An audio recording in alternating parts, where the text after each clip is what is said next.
Hey everyone, Mark Hayward here from Absolute Business Mindset. Thank you so much for joining me of this great interview today on YouTube. Today we're going to talk with Gary Crotaz, who has had such a varied and interesting career. 3 different career changes. So that was in medicine, first of all, in management consultancy, and now in coaching.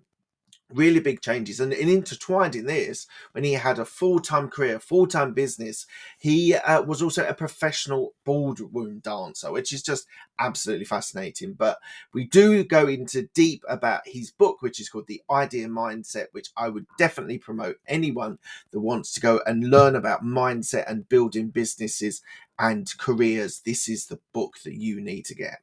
So yeah, everyone enjoy the video, and just if you're enjoying these videos, please do click a like, a subscribe, and a join, and hit the bell icon to know when these next are coming out. Thank you so much for all your support. It really is appreciated. And now let's go into the interview.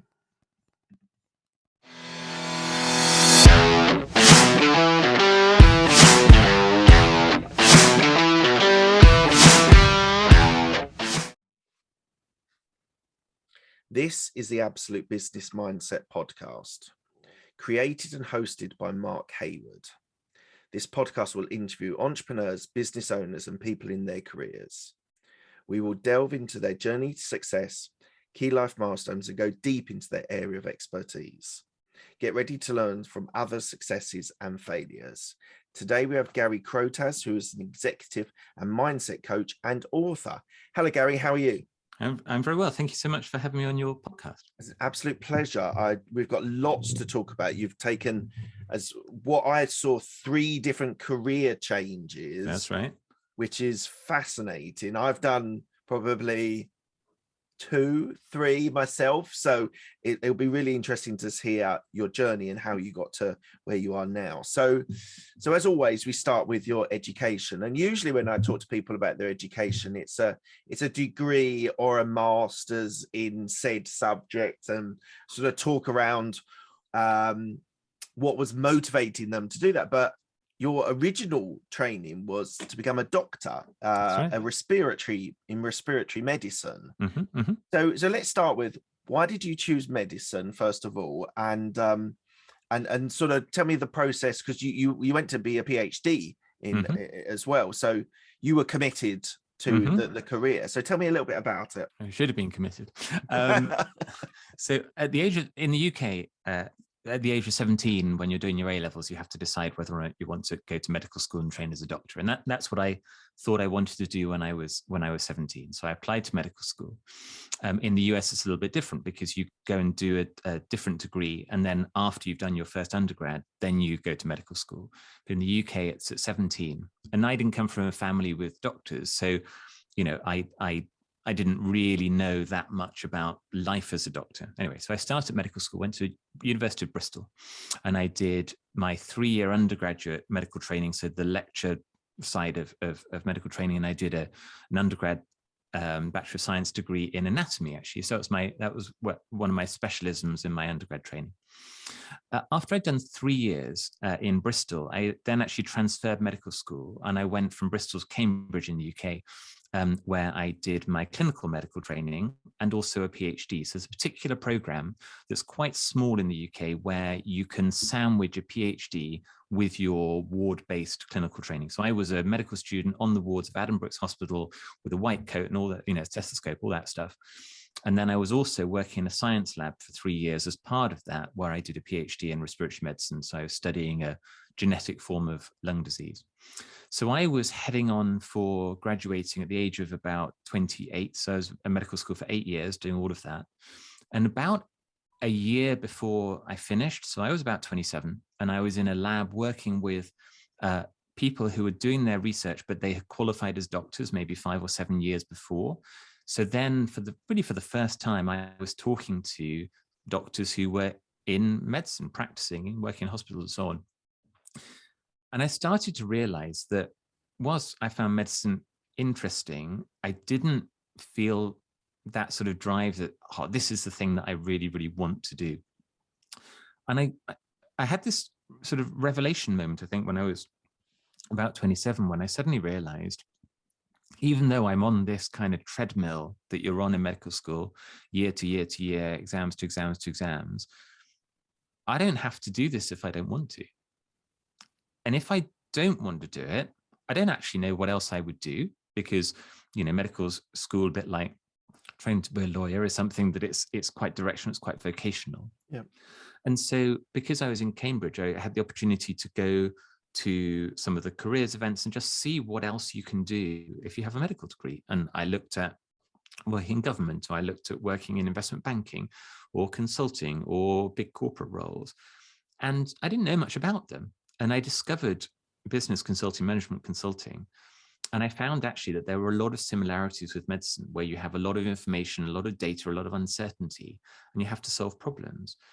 And I just found it fascinating. So I decided about a year out from graduating that I wanted to see whether I could apply and get a job outside of medicine in consulting. And that's what I did.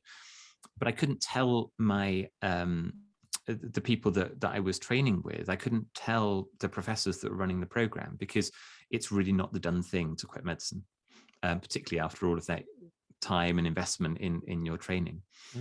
So I had an offer from a management consulting firm in February. I took my finals in the summer. And in that whole time, I had to sit on the fact that I knew that I wasn't going to continue in practice as a medical doctor. So yeah, it was a big life change moment for me. Right. I don't want to get into the management consultancy yet. I want to just go in a little bit into your medical experience. So what you said earlier on, that there was a difference between the theory and the practical side of being a doctor. What was the difference between the two? Well, I think that there's two elements to being a doctor. One is, are you interested in, well, three elements. One is, fundamentally, do you like helping people? And I did, and I do. And that's always actually been a constancy.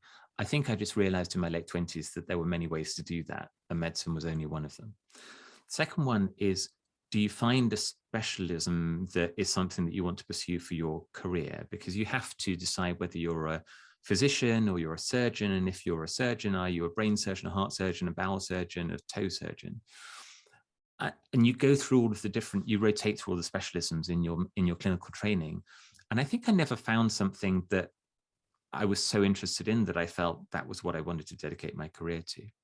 The third element, which I think has become even more acute in the last sort of 20 years since I graduated, best part of 20 years since I graduated, is the impact on your personal life as a doctor. So just the practicalities of being a doctor, you're on these 6 or 12-month rotations for years, and you don't have a lot of control as to where you work. So if the job that is available is in Dundee, then you're moving yourself and your family to Dundee for 6 months or 12 months. And if the job is in Cardiff, you're moving to Cardiff, which might be great, but you don't have the ability to really say, I want to work in this part of the country doing this thing, because the opportunities are just, relatively limited.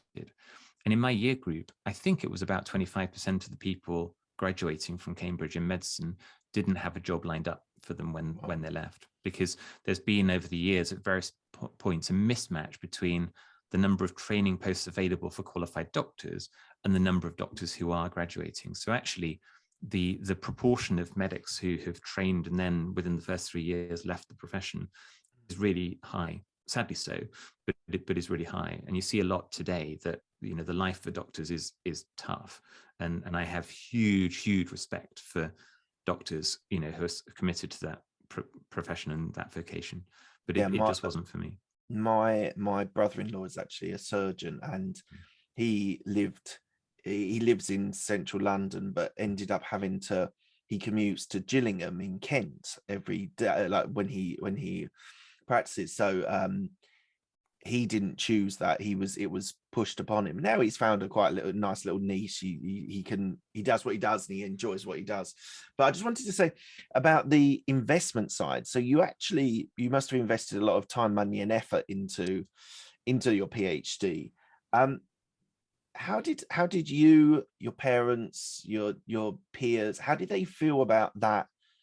Not just monetary investment, but also like time investment into it, and then leave at the end of that period. My parents were and have always been extremely supportive, luckily. My mum did say, what's management consulting? And then you look it up you look it up and you see, oh, here's the rankings of the most trusted and least trusted professions. And number one is doctor and dentist and vet. And at the bottom of the list is management consultant, estate agent and lawyer. So that was quite interesting. And even when you've explained management consulting to somebody, it still doesn't make sense necessarily. So for me, I think I've always had this philosophy that you are the sum total of your experiences with where you are now. So it's sort of, to me personally, it doesn't matter whether I trained in medicine or geography or French or not gone to university at all. The question is, what am I able to do today with what I've got? There's a quote in my book that is, start from wherever you are with whatever you've got. And it's this idea that, you can try and build a path based on a very logical, structured flow through of do this training, have those jobs, et cetera, et cetera.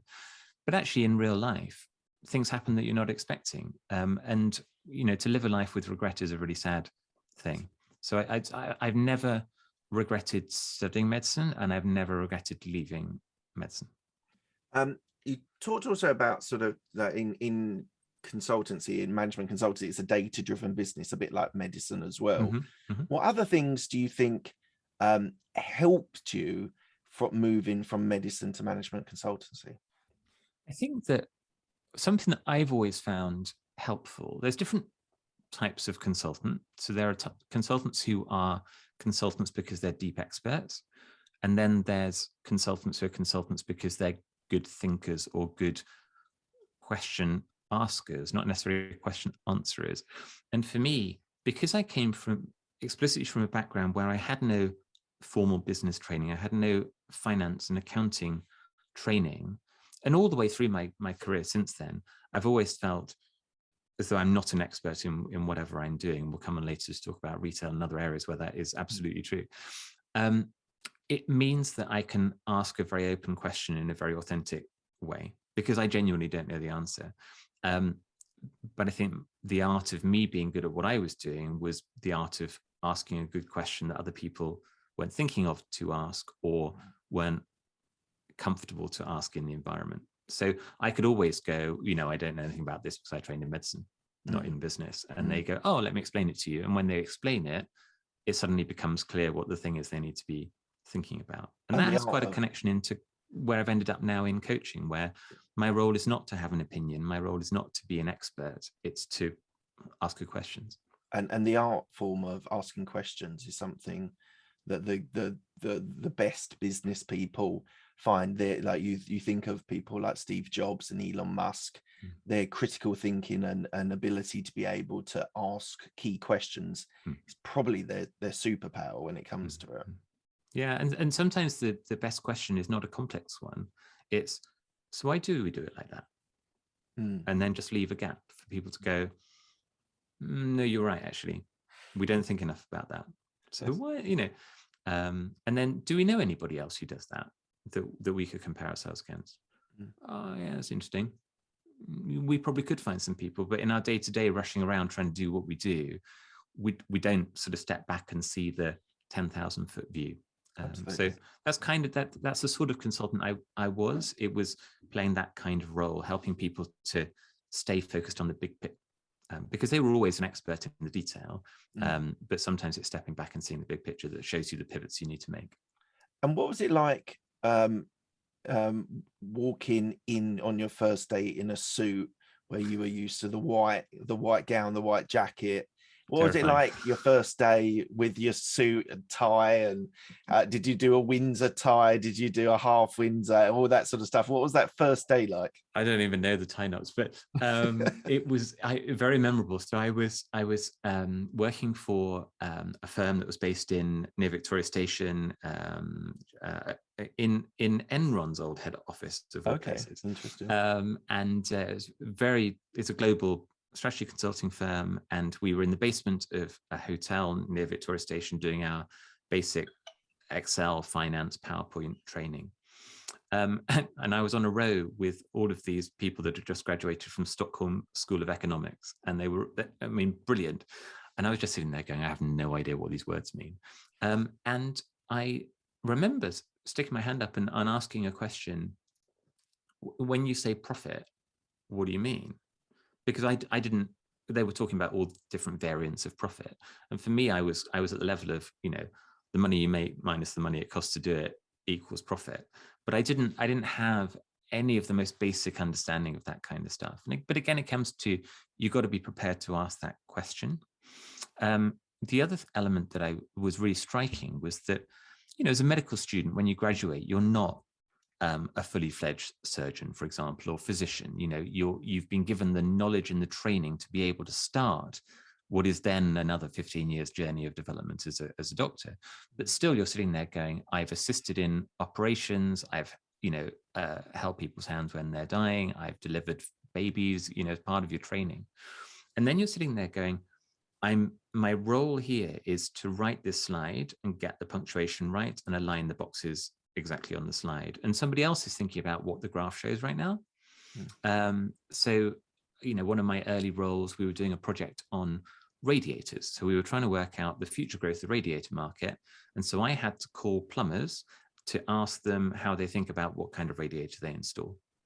And the way you call plumbers is you look up some plumbers on the internet and you call their mobile phones. And I was sitting there going, many or most of the medical students and doctors that I know would see this as a massive sort of come down from the responsibility of the role they were about to take on. And I knew that I had to sort of work through that phase and let go of my pretensions of what I should be able to do at the door. And often since leaving medicine, when I've talked to other doctors leaving, it's one of the biggest things I say to them. I say, if you're going to change profession into consulting or anything else, you've got to realize that there's very little in your training to date that directly translates to the future. It's much more about who you are and what you can go on to do.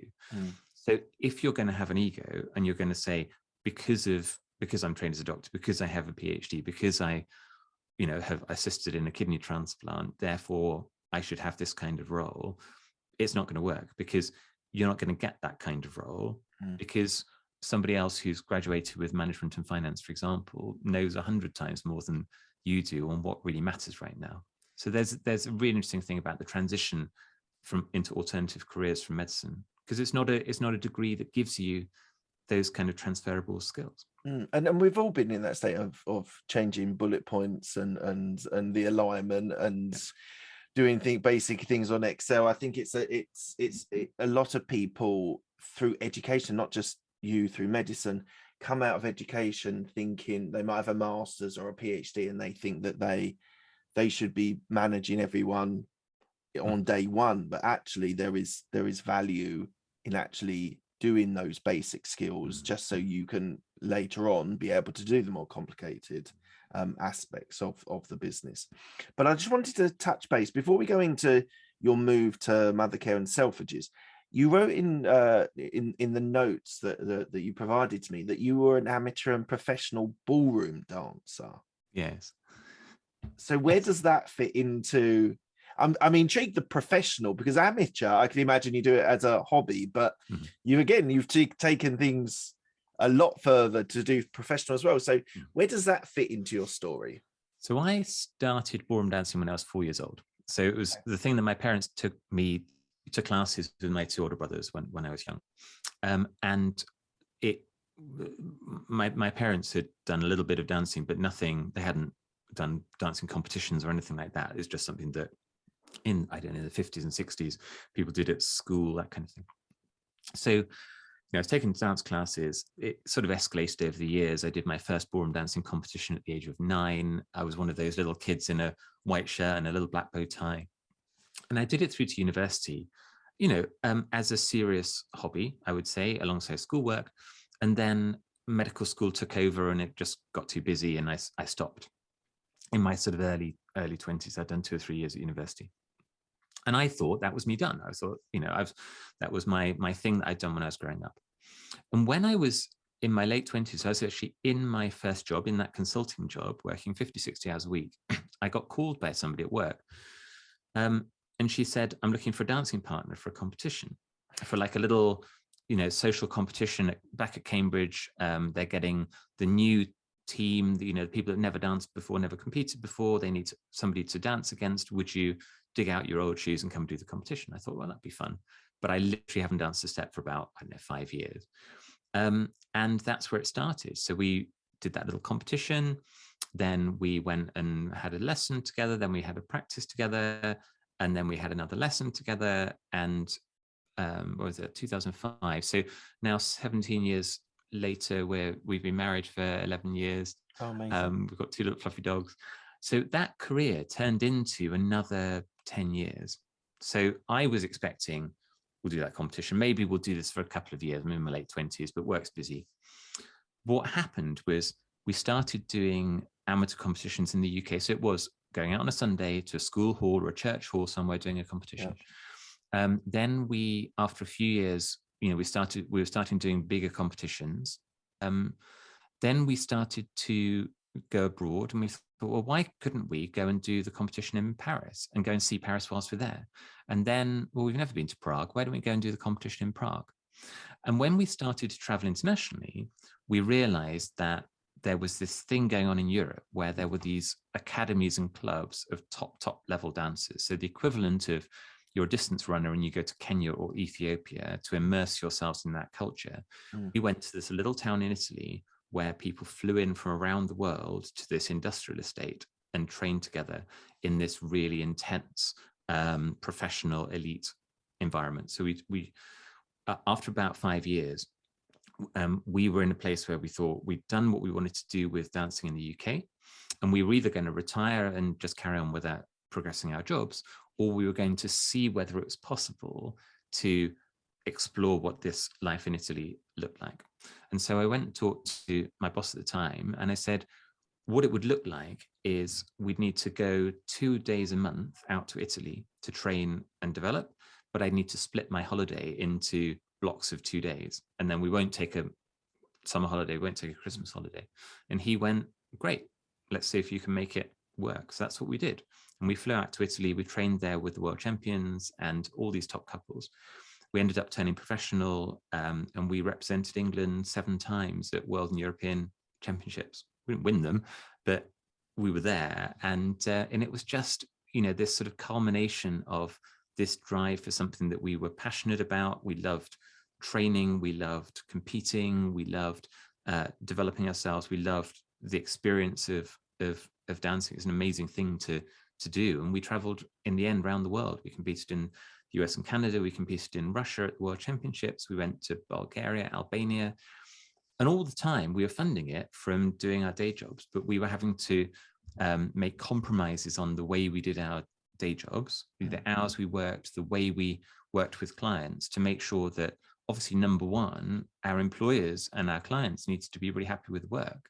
So we had to be really creative in how we trained 5-6 nights a week, and also deliver great work so that the clients were happy. And I talk about that now in my coaching. And I talk to people about, what would you compromise to achieve the life that you really want? We compromised holidays, like just holidays for 10 years. When we went on honeymoon, when we got married in 2010, our honeymoon was going to a dancing training camp, because we didn't have the time or the money to go on some luxurious holiday to the Maldives or something like that. We went to a little town on the coast of Italy, stayed in a 3-star hotel, and went to the training camp. So yes, ballroom dancing it's been a fascinating journey for my wife and myself. Absolutely fantastic. And so back to your career, or your business career, I should say. Yeah. So you then were a consultant for 7 years, and then you moved into in-house with Mothercare and Selfridges. What made you make that shift to in-house roles? So I'd been in consulting for about just under 10 years in different firms, big firms, independent consulting. And I realized that at some point I probably needed to go and get a proper job. So get some proper corporate experience, because there's a lot that you don't do as a consultant. You don't line manage teams. You don't have the same responsibility for managing projects. If you're always an advisor, a supporter, and I was approached by somebody who I'd worked with as a consultant, and she was on the leadership team at Mothercare, and she said, we'd like you to come and have a conversation about whether you could join and help us with this business turnaround. It was in 2013 when it was the beginnings of the real retail crisis that we've seen over the best part of 10 years now in the UK. And I said to her, I've never worked in retail. And she said, we don't need your retail expertise. We need your way of thinking. That's what will be helpful. Your how you handle uncertainty, how you think about data, how you bring clarity to situations. And in my head, I was like, this is going to last for 2 or 3 weeks. And then I suddenly realized that I literally have no idea what I'm talking about in retail, because I'd never worked in the retail space. But it turned into 5.5 years. So I was there. I was always on projects or in roles at Mothercare where it was a sort of, this will run for the next 6 to 12 months, and then we don't know whether there's anything else for you to do. But it turned out there was always something else to do. So I started as kind of strategy troubleshooter. I became director of strategy, and I ran the UK store refurbishment program. So I ran a team to refurbish all of the UK stores. Then I did work on the international strategy for Mothercare.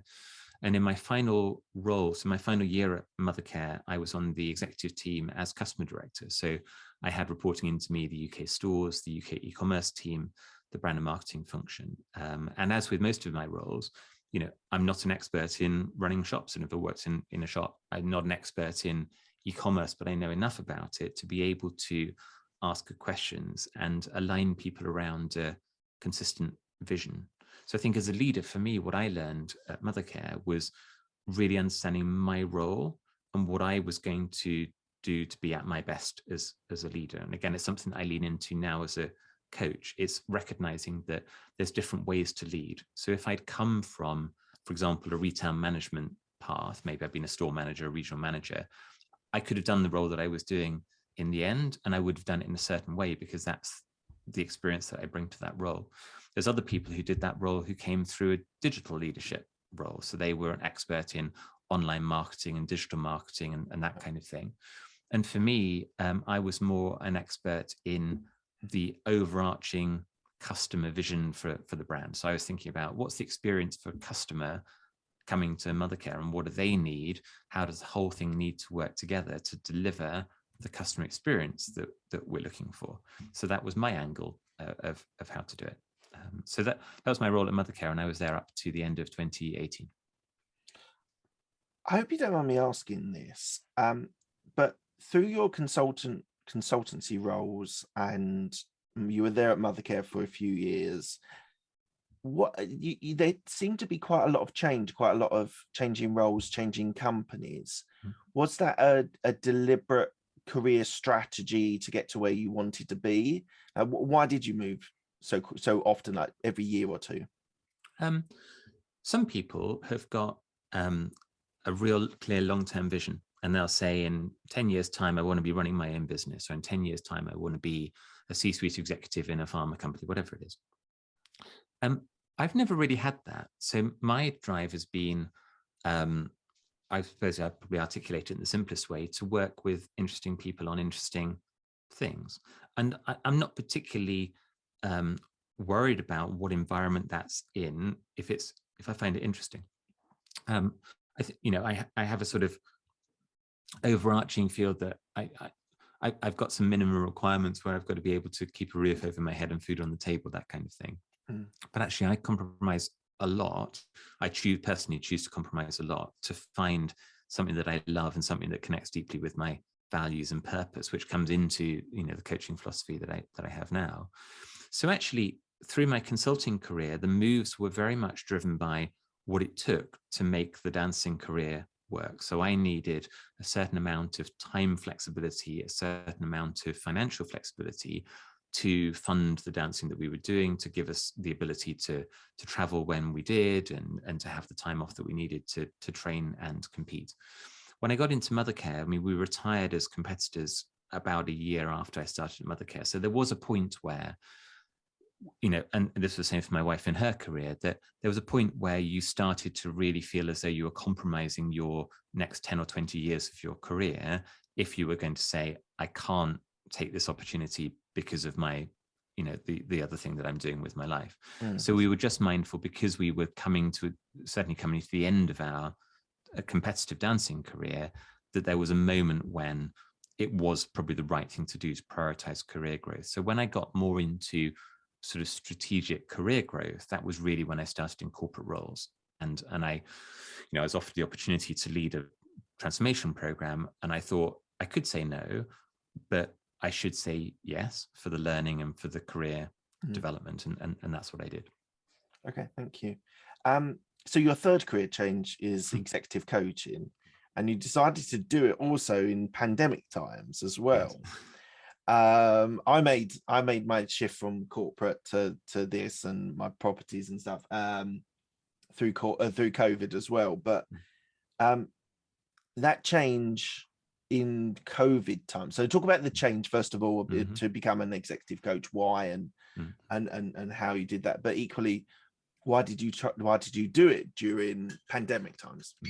So I've always throughout my post-medical school career done, I've been a sort of natural coach and mentor in an informal, unpaid way for many years. So talking to other doctors thinking about leaving medicine, for example, or over the years working with team members, having people reporting into me, developing them. So it had always been something I was interested in, this sort of one-to-one conversation with people about their personal and career growth. When I left Mothercare at the end of 2018, so this is just over 3 years ago, I thought I was interested to start to see whether I could turn that into a paid activity. Although obviously right at the beginning, I didn't have professional training and development. And so it was very much a sort of super mates rates kind of environment. And I worked with 3 or 4 people who, were in my network, people that knew me, and we started to do some work together. And that was just me getting over that little hurdle of someone will actually pay you to spend time with them, helping them think about themselves. So I've been doing that for about 18 months, at the point that in my main activity, I'd been working.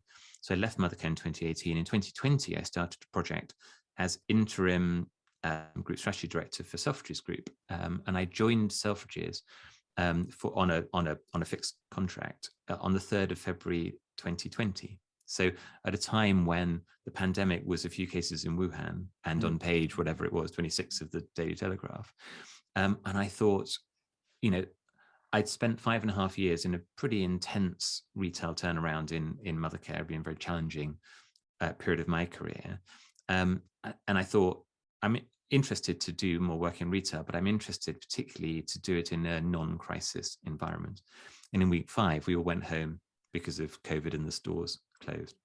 So, I was on the leadership team at Selfridges Group for about 7 months through that summer, and I was glad that I was there, and the way that I could contribute with the team to helping the business navigate through particularly that first 6 months of COVID.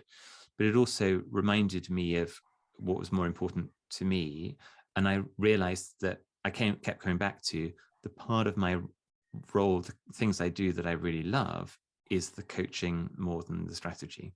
Like I'm good and capable at the strategy, but I love spending time with people, helping them on their personal, professional growth.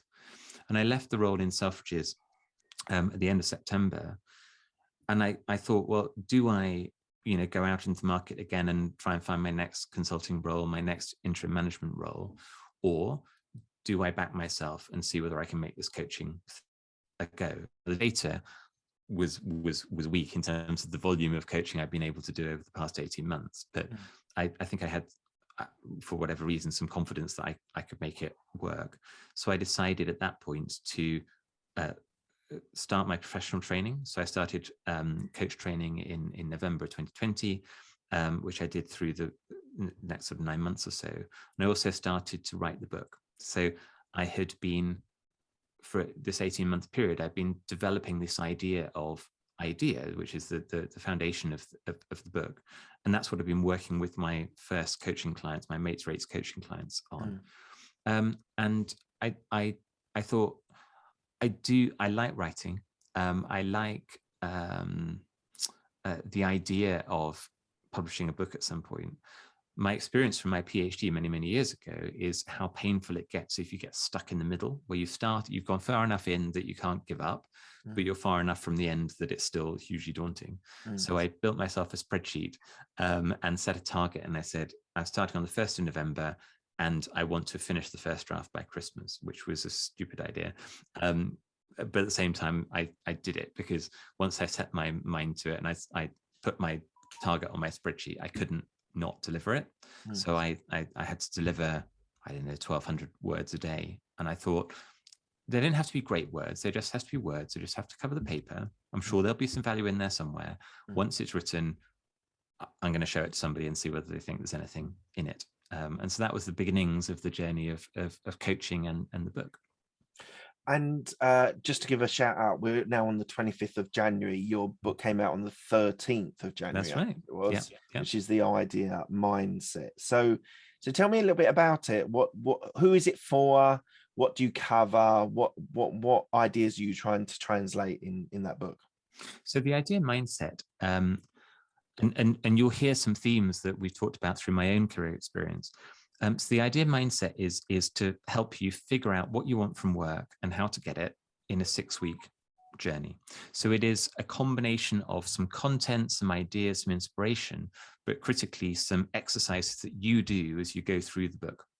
Okay. IDEA stands for identity, direction, engagement, and authenticity. So what it's saying is discover who you are, what you stand for, what your strengths are. That's your identity. Discover something about your long-term plan, to the extent you might have one, but also in the short term, how you make decisions, whether to go left or right when faced with a choice. That's your direction. To design a future that fundamentally you love what you're doing, that's engagement, and that connects deeply with your values and purpose, that's authenticity. And so for me, the identity and direction part really comes from my strategy background, where I worked with companies and individuals over the years to say, who are you? What are you great at? Where are you going? How are you going to get there? What's the plan?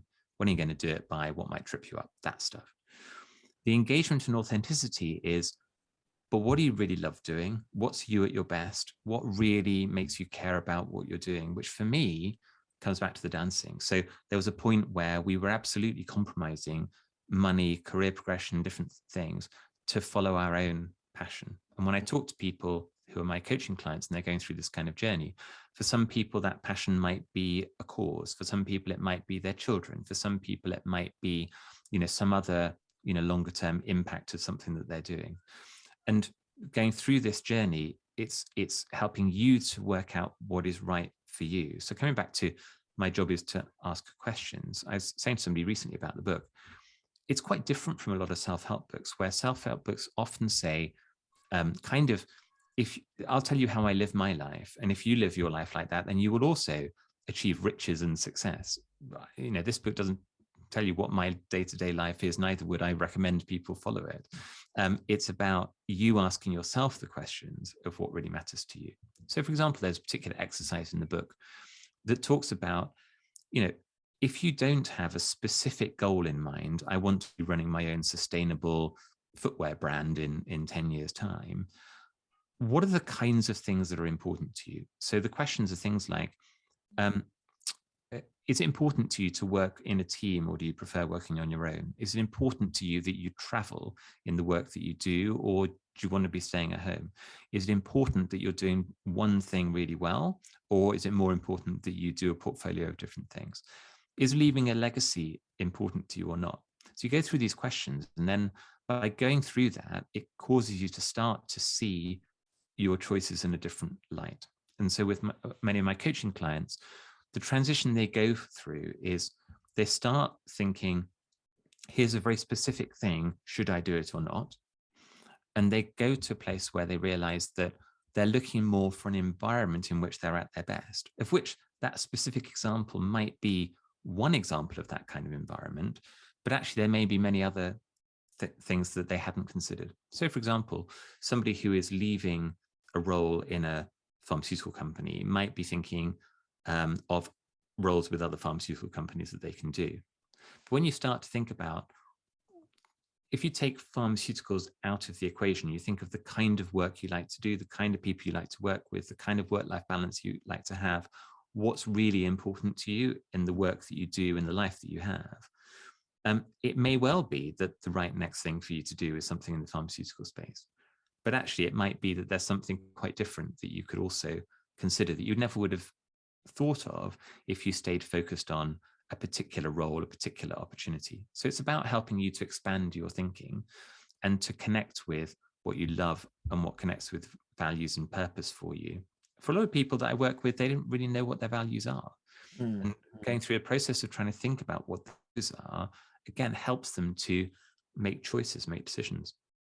I think your book sounds fascinating, and it's really important having that sort of self-awareness and understanding yourself, which is what I assume IND sort of stand for. And then where you want to go, who you want to go with is the sort of ENA. I worked in corporate for 15 years, and what I saw in the consulting side of the Big Four was a lot of people filled with fear of change. So they found themselves a little niche and they're fearful of taking that big next step, or they're fearful of leaving such a corporation because they've been working there for a long time. How do you work and how do you overcome that when you're helping people as an executive coach, when people are fearful of change? I think the start point is to understand what that fear is. So is the fear real? As in, if I quit my job tomorrow, I don't have another job lined up. There's absolutely a chance, a risk that I might have a period of time when I'm not employed. So that's a real fact-based risk. Or it could be somebody thinking, I was in this situation before and this terrible thing happened. So now I'm fearful of that happening again. But there's no particular rational reason why it might happen again. It's just I'm reflecting on a situation that I had before. So the first piece of self-awareness is to really understand when you feel that fear, what that really is. And I talk a lot with my clients about the difference between fact and assumption. So that's going to happen. It's a fact that could happen, that I could be unemployed, I wouldn't have the income, or it's an assumption that because it happened before, it's likely to happen again, but that might not be a reasonable assumption. Then I talk to people about the journey of change. So a lot of people who come to coaching, the way they articulate why they're where they are is they would say, it feels like something needs to change, but I don't know what. And what I feel at the moment is that I need to quit. So often at the moment, particularly in the Great Resignation, a lot of people are going, I feel like this is terrible, I need to quit. But then I feel fearful of quitting.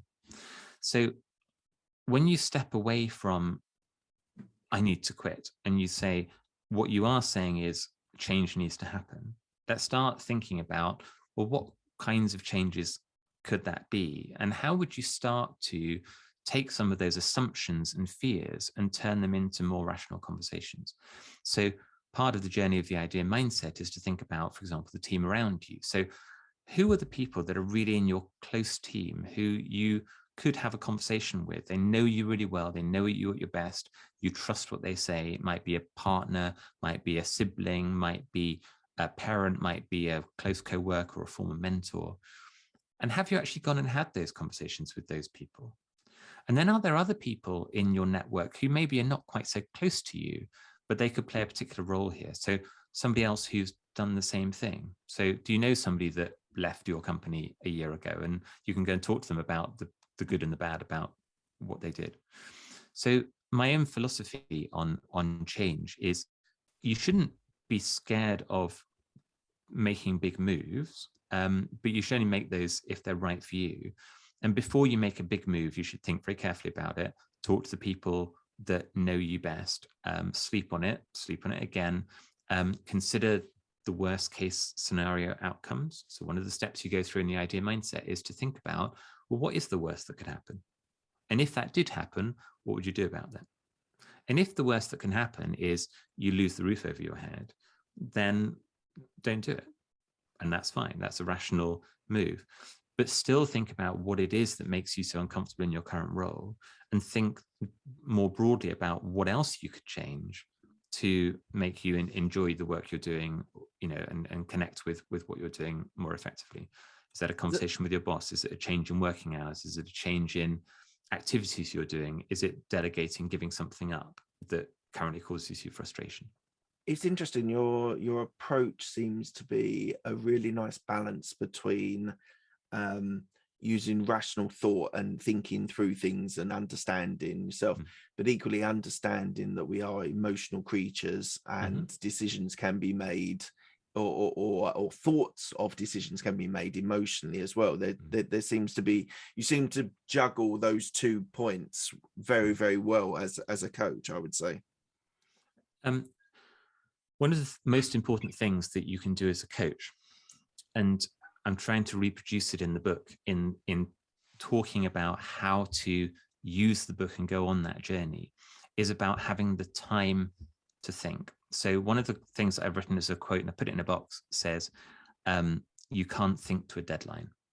And what that means is we spend our lives in a doing mode, and we're used to, going, I need to do these 3 tasks by Friday.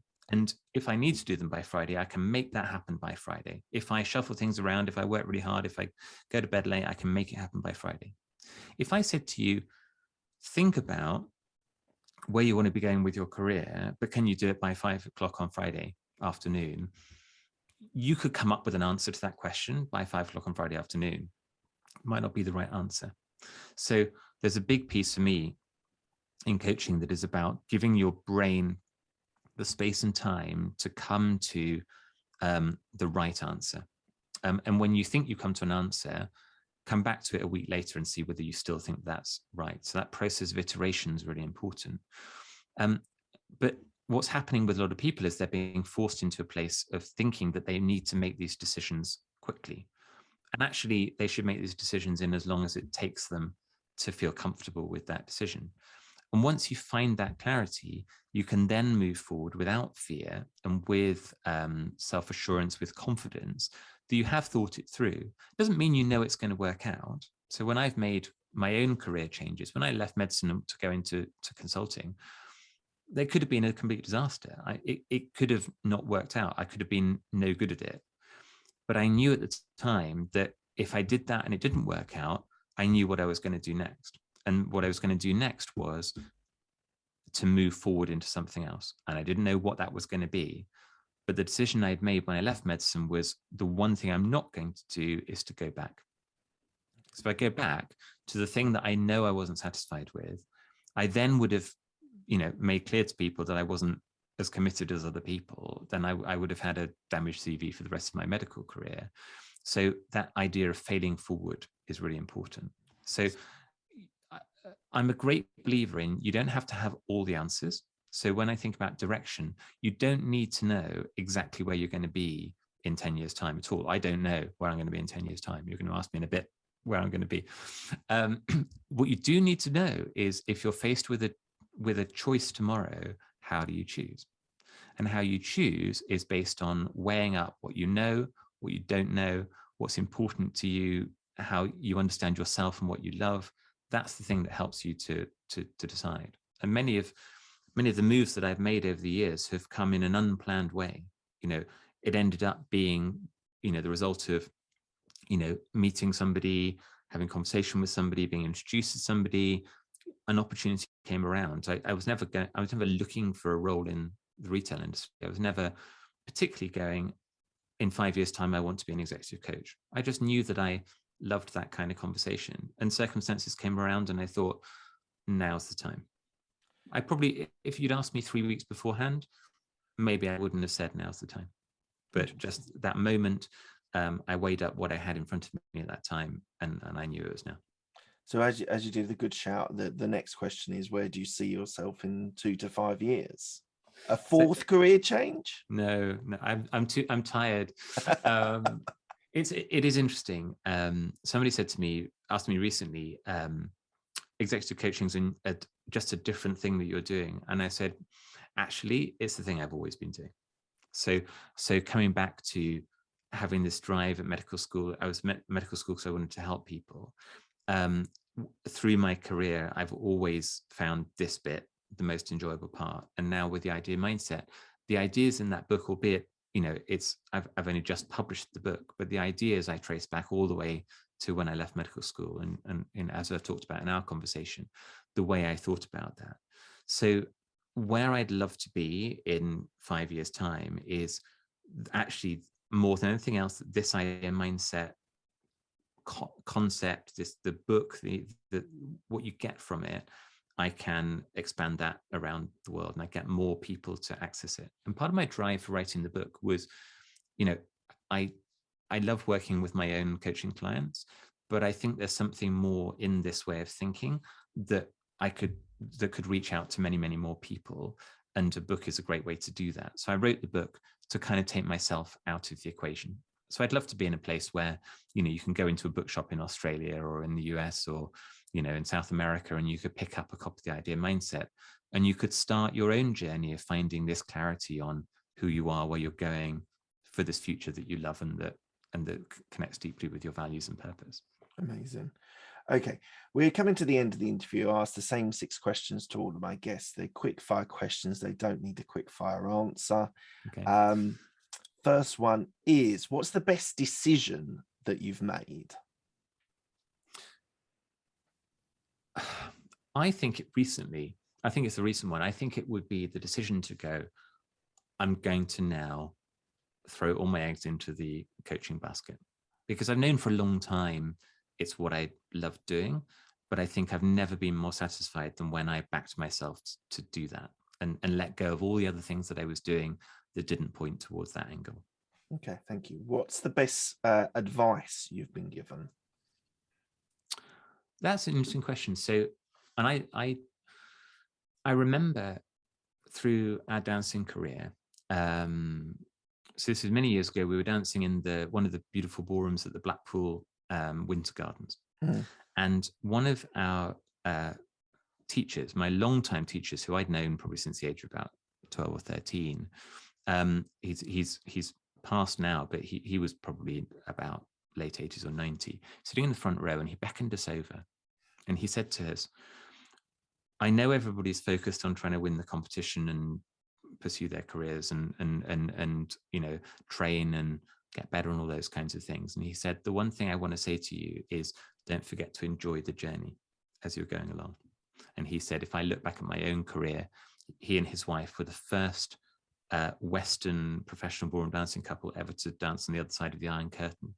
And he said, I'm glad that we enjoyed the experience of going through that journey as well as pursuing our goals. And that's something that I've always held on to, not only in dancing, but in my wider career as well. Excellent, thank you. Who's helped you most in your career? I would say Mildred, my wife, who keeps me grounded, and we've danced together, we've been together. We've also worked together. So there was a time in consulting where we were both working for the same firm. We were working on the same projects. So we were really 24/7 in each other's company. And I think that at times when I needed to take risks, publishing a book is a risk, putting money into doing that is a risk, giving up, relatively higher paid, executive corporate roles is a risk, and she's backed me all the way. So yeah. Amazing. Do you have any regrets? I don't do regret. Maybe I should do more. Maybe I should do more. I don't do regret because of the way I think about, I've made all those decisions. This is where I'm at. This is what I've got. What am I going to do with it next? So yeah, I don't feel that. I don't feel that. I know lots of people do, and I probably did in the past, but now I've realized that, if it's not gone well in the past, well, I need to have learned something from that. And it certainly shaped how I'm going to face into challenges in the future. Okay, awesome. What are you most proud of? I think I'm most proud of the fact recently that I finished the book.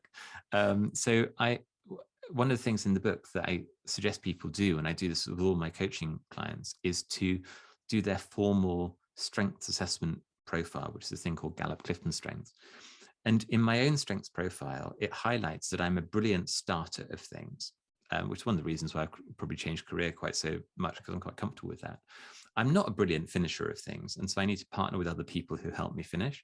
So I am proud of the fact that the book is not a half-done manuscript sitting on a shelf somewhere, and it's actually out in the market, and people are reading it. So that's very exciting. Fantastic. What does legacy mean to you? That's interesting. So the book very much for me is probably the first thing I've ever done with a real view to legacy. We don't have children.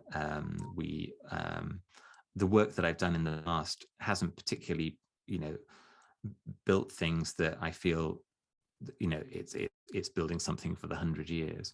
There's something about having a book that I feel like if I was run over by a bus tomorrow, there'd be a book, and maybe that's the first time I felt that.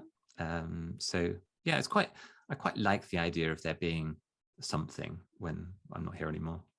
Awesome. And where can people find you if they want to reach out to you? So I'm on LinkedIn as Gary Crotaz. I'm on Instagram as Gary Crotaz, Twitter a little bit. Probably either LinkedIn or Instagram, the easiest places to find me. There's also a website, garycrotaz.com, and a website for the book, which is theideamindset.com. That's wonderful. Thank you, Gary. Thank you so much for your time. I really appreciate it. Fantastic. Thanks so much for having me on the show. It's been a fascinating conversation. Pleasure.